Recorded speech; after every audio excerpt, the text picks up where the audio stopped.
You are listening to Proof Text, a Glossa House podcast exploring Scripture and all things related to it. New episodes are released daily.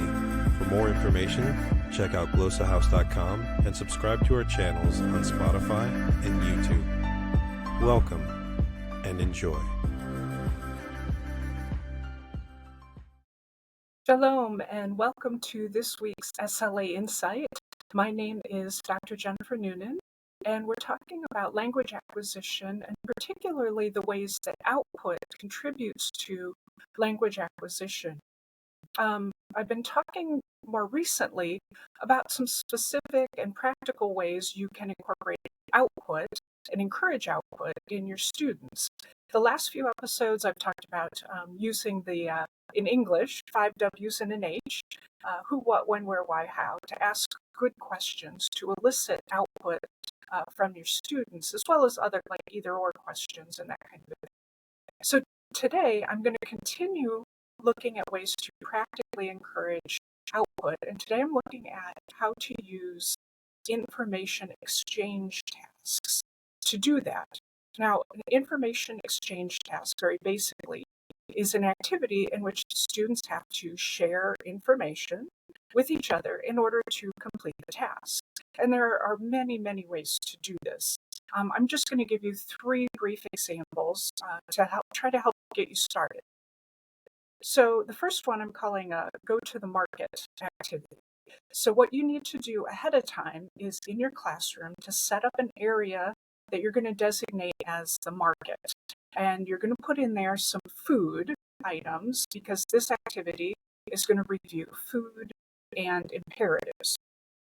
Again, output activities are necessarily review activities. They need to have been introduced to the stuff elsewhere in an input-based type of activity. But for now, we're reviewing food vocabulary and imperatives. So you're going to set up in this market area in your classroom some food items that represent vocabulary that they already know, food vocabulary they already know, whether it's grapes or bread or, whatever you have there. It could be plastic food, but it could be real food if you want to make it very authentic. Then you're going to take your students and place them into groups of, say, 3 or 4. In that group, one of the students, so one student in each group, is going to be assigned the role of the master or mistress of your ancient household, and the other students are going to take on the role of servants of that master or mistress. The master, the mistress, commands the servants to go to the market, select whatever food he or she chooses, and bring it back. And so the master, the mistress, is going to have to be able to give imperatives. Go, pick, take, select, come back, give to me, those kinds of things. And then the student, the servant, the students playing the servant role, will return and say, here is the bread that you wanted or whatever. And so you do that for a little bit, and then you can switch roles so that you have a new master or mistress in each group. And so that's going to encourage them to produce, again, imperatives and food vocabulary. So that's one idea for using an information exchange task where they have to exchange information in order to successfully complete the task. Another assignment that you could give is a written assignment, and keep in mind that writing is a form of output. And so if you assign them to write in the target language, then it is also considered output. And so a written assignment can also be used. So, for example, and this example actually comes from my book, Handbook of Second Language Acquisition. If you haven't picked that up, you may want to look at it for some other ideas. But anyways, for this idea, what you have the students do is you assign them to write about a paragraph in the target language advertising a particular ancient location as if it were a tourist attraction. And you're trying to get ancient tourists to come to Jerusalem or Rome or to Egypt or whatever. And so you wanted to say things like, well, it's got the temple and there's all kinds of food there, or you get to meet the emperor, or, whatever. Be creative about how you might sell this particular tourist location. And so that's the base of it. And you can stop there, have them write it up and submit it to you. But you can also continue the activity and make it more interactive. If once they've written up their blurb about their tourist location, is to have them get into groups of 3 or 4 and to exchange and read each other's compositions, assuming hopefully they've written about different locations. And then each student will select one of the locations that they've read about and explain in 1 or 2 sentences why they would go there based on what they've read from the other students' description. And so that, again, is another output-based activity, getting the students to produce language and hopefully acquire it and learn it better. And notice that all of them also involve a certain amount of input as there's interaction. One person's output is another person's input. The last example for an information exchange task is to set up a class or a small group discussion. Now, this is going to be for more advanced students, assuming they have a fairly good grasp of grammar and vocabulary in the language. So what you're going to do for this discussion is to choose a topic in advance. Try to make it culturally relevant for your target language. So you might want to do family practices in ancient Rome, or ancient Israelite law, or power and politics, or religious practices, that kind of a thing. And then you're going to gather information about the about the topic that you're going to have the students read. Now, I understand that much of this is going to be in English. Most of the reading will probably be in English, but if there's anything available in the target language, ancient Israelite laws or Roman letters or anything that will help, the more the better if you can get some primary sources.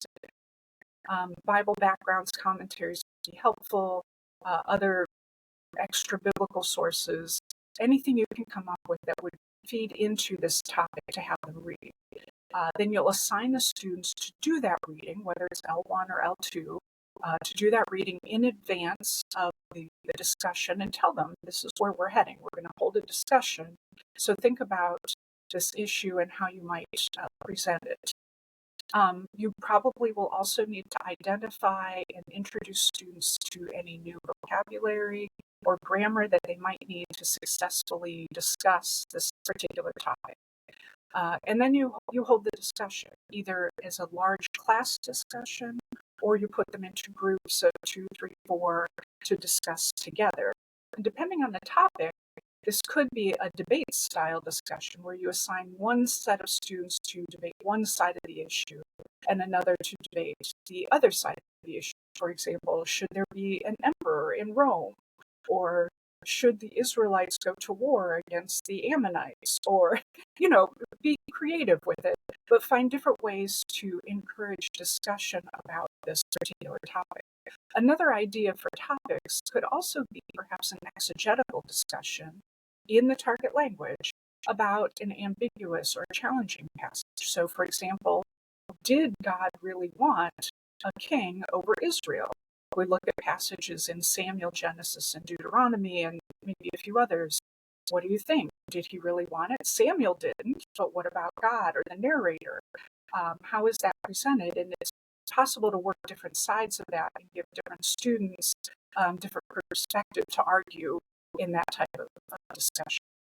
So that's one more idea, a discussion, again, probably for more advanced students, but to do it in the target language as an information exchange type of activity. So for today, I've talked about looking at information exchange tasks as a means of encouraging output in the classroom. And we talked about this go-to-the-market activity. We've talked about a written assignment that could spin off into an interactive assignment, and then a more advanced classroom or small group discussion on a particular topic that's culturally relevant to your target language. In the next episode, I'm going to cover information gap tasks as another means of encouraging output. So I hope you can join me for that next episode. I'll talk about some specific ideas. Again, in the meantime, have a great week.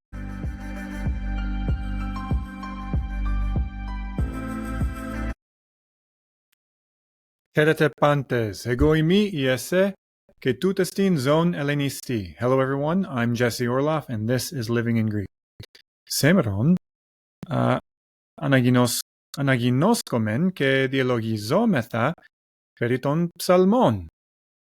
Και σήμερον, θέλω αναγινώσκην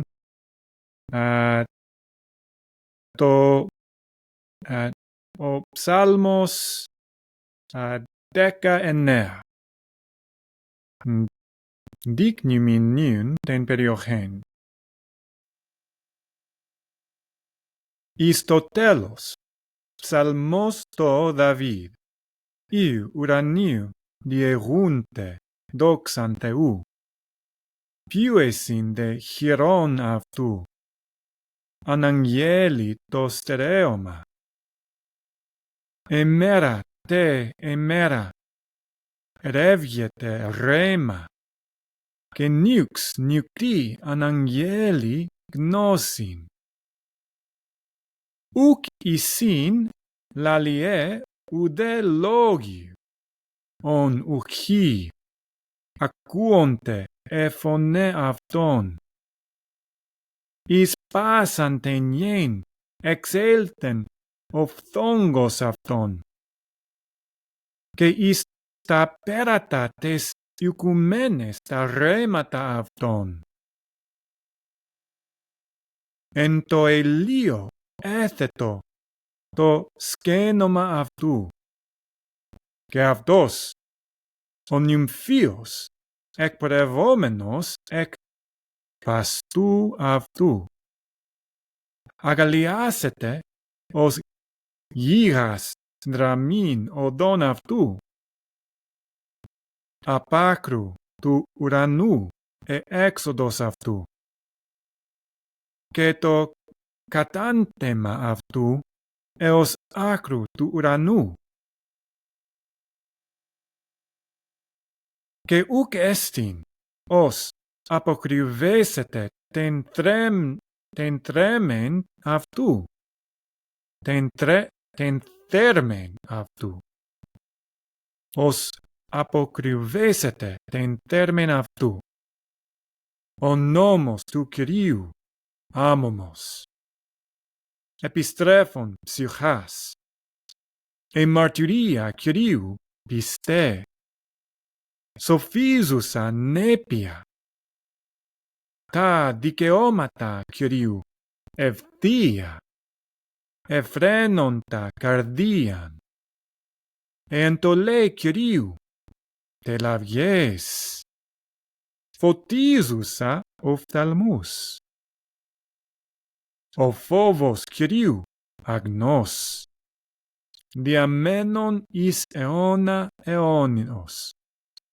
Εις αιώνα αιώνος. Τα κρίματα Κυρίου αληθινά. Δεδικαιωμένα επί το αυτό. Επιθυμετά υπέρ κρουσίων και λίθων τίμιων πολίων και γλυκύτερα υπέρ μέλι και κερίων.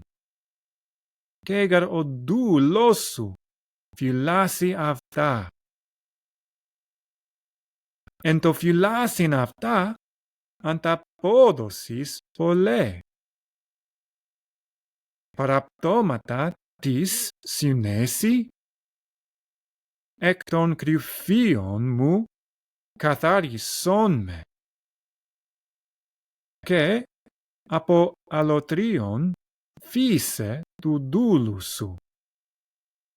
Εάν με μου κατακυριεύσωσιν, τότε άμωμος έσωμε και καθαριστέσωμε από αμαρτίας μεγάλες. Και έσονται εις ευδοκίαν τα λόγια του στόματός μου και εμελέτε τες καρδίας μου ενώπιον σου διαπαντός. Κύριε, βοηθέ μου και λυτρωτά μου. Καλός εστίν. Και ούτως ο ψάλμος δύσκολος νομίζω ότι πολλές λέξεις ου γινώσκω. Μιμνέσκω περί ταύτες από τε αγγλικές διαλέκτου,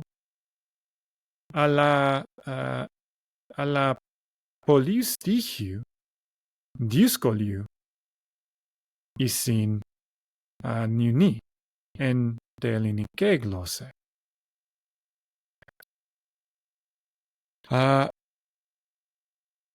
Ναι.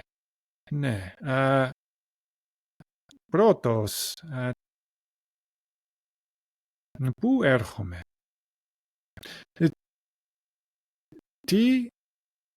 Τις έγραψεν τούτον των ψαλμών. Ο Δαβίδ έγραψεν τούτον των ψαλμών. Τι λέγει εις το τέλος? Ου γινώσκω. Τούτα στην αρχή του ψαλμού, αλλά λέγει εις το τέλος. Τάχα τέλος, τάχα η λέξης τέλος έχει δύναμιν άλλην εν ου γινώσκω. Τάχα.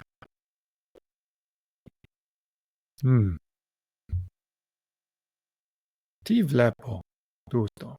Τι βλέπω όδε?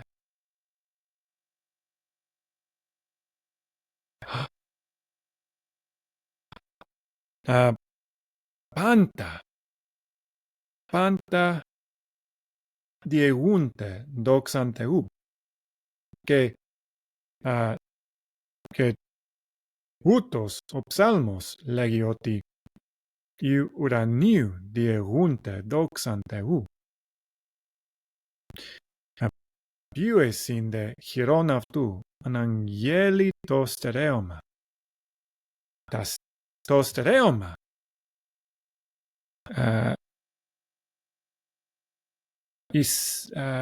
ποιο εσύν τα στερέωμα εσύν ποιο εσύν τάχα και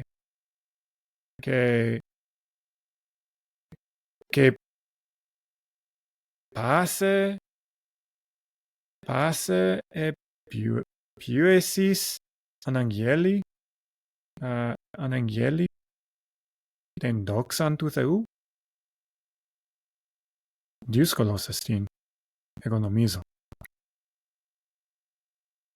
Εμέρα τε εμέρα ρεύγεται ρέμα.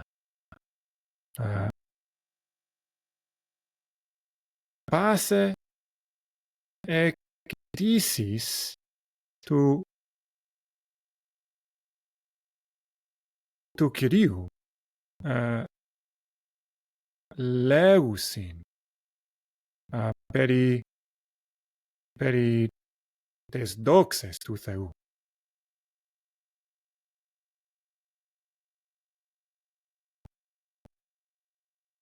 Ποετικός εστίν ούτως ο ψάλμος, εγώ νομίζω.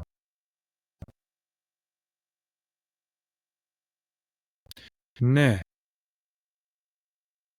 Εγώ μιμνέσκω ότι ότι εν τε αγγλικέ διαλέκτο το τέλος του ψαλμού τούτου τέρπεται τέρπεται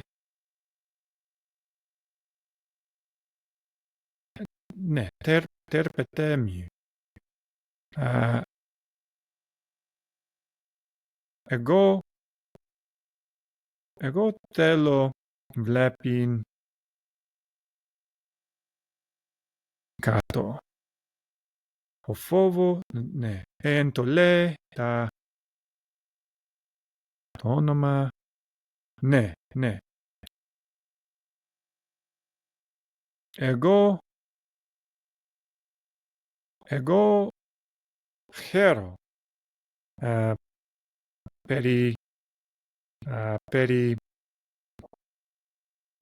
περί πολλών των στίχων εν τούτο το στίχο, εν τούτο το ψαλμό. Ο νόμος του Κυρίου άμωμος. Πιστός εστίν ο Κύριος και πιστός εστίν ο νόμος του Κυρίου. Άμωμος εστίν. Επιστρέφων ψυχάς. Ναι. Ο λόγος του Κυρίου. Εν ο εστίν ο νόμος.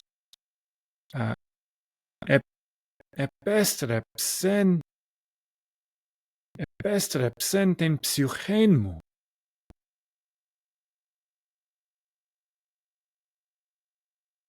Εν μαρτυρία Κυρίου πιστέ. Ναι. Πιστός εστίν ο Κύριος. Και εν μαρτυρία αυτού πιστέ. Και τι ποιεί εν μαρτυρία του Κυρίου. Σοφίζει νέπεια και σοφίζει εμήν. Σοφίζει εμάς. Σοφίζει εμάς. Ναι.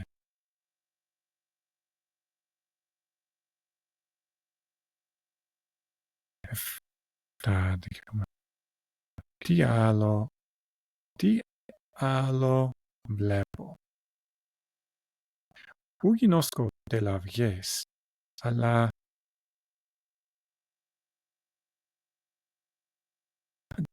τι εστί.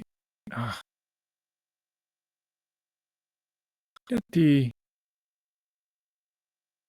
ου δείκνυσιν με εν δύναμη.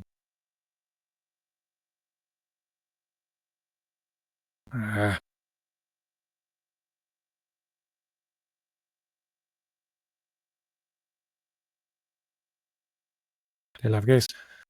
Ου γινώσκω την δύναμη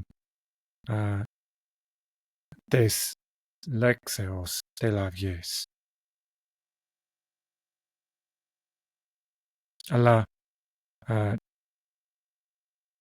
εντολέ φωτίζουσα οφθαλμούς.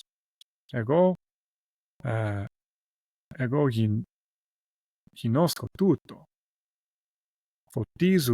Φωτίζει οφθαλμούς εντολέ Κυρίου. Ναι. Εγώ πολύ. Εγώ χαίρο προσεύχεστε.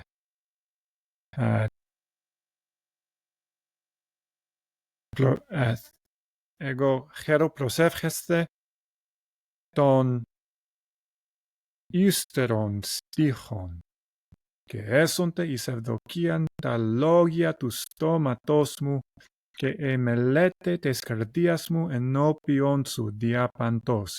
Κύριε, βοηθέ μου και λυτρωτά μου. Εγώ θέλω τα λόγια του στόματος μου και η μελέτη της καρδίας μου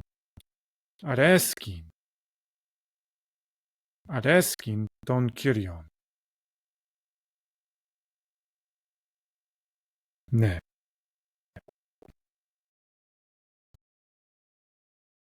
Καλώς, τούτες είναι το τέλος.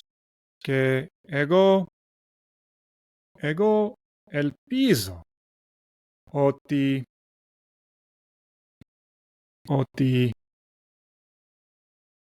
τούτο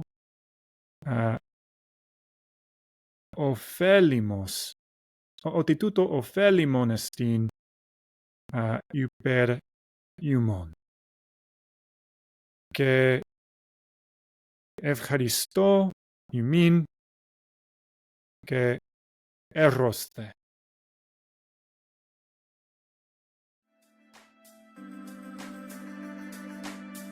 Interested in growing your ancient language skills but not sure where to start? Glossa House can help. From illustrated readers and short stories to lexicons and grammars, Glossa House offers a variety of resources for beginning, intermediate, and experienced ancient language learners. Head to glossahouse.com today. Glossa House, language resources for the global community.